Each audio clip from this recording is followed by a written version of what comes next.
আমরা তৈরি পোশাক খাতে আমাদের সক্ষমতা অর্জন করেছি গত ৪৫ বছর ধরে, এবং আমরা পৃথিবীর মধ্যে দ্বিতীয় বৃহত্তম রপ্তানিকারক দেশ এবং দ্বিতীয় বৃহত্তম ইনফ্রাস্ট্রাকচার আমাদের আছে তৈরি পোশাক খাতে। এটা আপনাদের বুঝতে হবে। এখন এই সক্ষমতা আর একজন ওভারনাইট অর্জন করে ফেলেছে, এটা আমাদের কাছে মনে হয় না। তবে ভারত, আপনারা জানেন যে বেসিক টেক্সটাইলে তারা বেশ ভালো, অনেক স্ট্রং, হোল ওয়ার্ল্ডে তাদের ভালো অবস্থান আছে।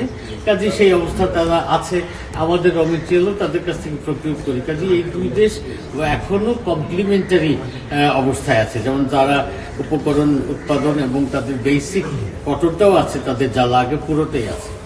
ফলে ভারত আমাদের সাথে এই ব্যাপারে কম্পিটিটর না, কন্টেন্ডার না, কমপ্লিমেন্টারি আমরা দুই দেশ। আমরা অনেকগুলো দেশের সাথে এফটিএ করছি। আমরা জাপানের সাথে এফটিএ টোটাল নেগোসিয়েশন শেষ করে এই 6 তারিখে, এই মাসের 6 তারিখে স্বাক্ষর করব। আপনারা জানেন কিনা আমি জানি না, গত 1 দিন আগে, গত 2 দিনে, মানে গত বৃহস্পতিবারে আমাদের সাউথ কোরিয়ার সাথে দ্বিতীয় দফা নেগোসিয়েশন সম্পন্ন হয়েছে, এবং আশা করি এই বছরের মধ্যে তাদের সাথেও স্বাক্ষর হবে।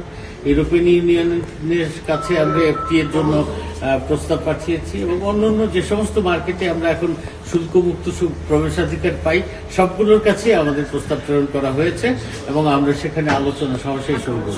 গত যেদিন এই রমজানের বাজার নিয়ে এবং দ্রব্যমূল্য, নিত্যপণ্য এবং রমজান মাস ভিত্তিক স্পেসিফিক যে সমস্ত পণ্যের বাজার ওঠানামা করে সেগুলোর সরবরাহ পরিস্থিতি নিয়ে আলোচনা করেছে, এবং সেদিন আপনাদেরকে কিন্তু জানিয়েছি। সেটা আমাদের বিমান ক্রয়ের ব্যাপারটা তো আলোচনায় আছে।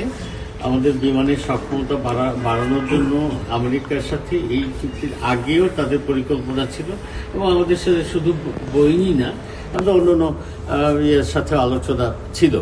তো সেইটা আপনার একটা মোটামুটি একটা স্ট্রাকচার রূপ পেয়েছে হলো গিয়ে, ধরেন আমেরিকান রেসিপ্রোকাল ট্যারিফের প্রসঙ্গে যেহেতু প্রসঙ্গটা আসছে তখন, তো ওইটা আমরা যতটুকু জানি, শুনেছি, ও তাদের সাথে নেগোসিয়েশন চলছে। আমরা ওটাও তো, মানে বোয়িং তারা কতগুলো কোন বছর সরবরাহ করতে পারবে, কি দাম হবে, আমাদের বোয়িং এর ভিতরের কনফিগারেশন কি হবে, নিয়ে অনেক চুক্তির, মানে কি বলে, নেগোসিয়েশন বিষয় আছে, সেটা চলছে। যুদ্ধ বিমান এই চুক্তির আওতায় কখনোই আসবে না। আপনি মিলিটারি ইস্যুটা কখনো ট্রেড ইস্যুতে থাকে না।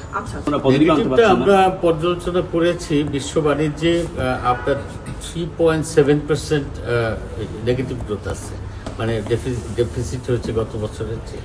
তো আমরা তো পৃথিবীর বাইরে না, ওই হিসেবেই আমাদের উপরে। তবে আমাদের 3% নেগেটিভ নেই, আমাদের 1.26 or something like that। আমাদের গ্লোবাল অ্যাভারেজের চেয়েও আমরা একটু ভালো অবস্থায় আছি। এগুলো শুনেন, এই দ্বিপাক্ষিক সকল চুক্তিতে যে কোনো দেশের কাছ থেকে একটা উপকরণ আনলে সেটার উপরে সেই দেশে এক ধরনের একটা কিউমুলেশন বেনিফিট পাওয়া যায়। আমরা ওটা তো আশা করছি, এবং ওটা যে একদম চুক্তিতে থাকতে হবে এমনও নয়, এটা প্রোগ্রেসিভ ব্যাপার। হয়তো এরকম কিছু সুবিধা সব দেশই পায় বলেই কিন্তু এই ধরনের দ্বিপাক্ষিক চুক্তি করে, তারা তো করে কোনো লাভ নেই।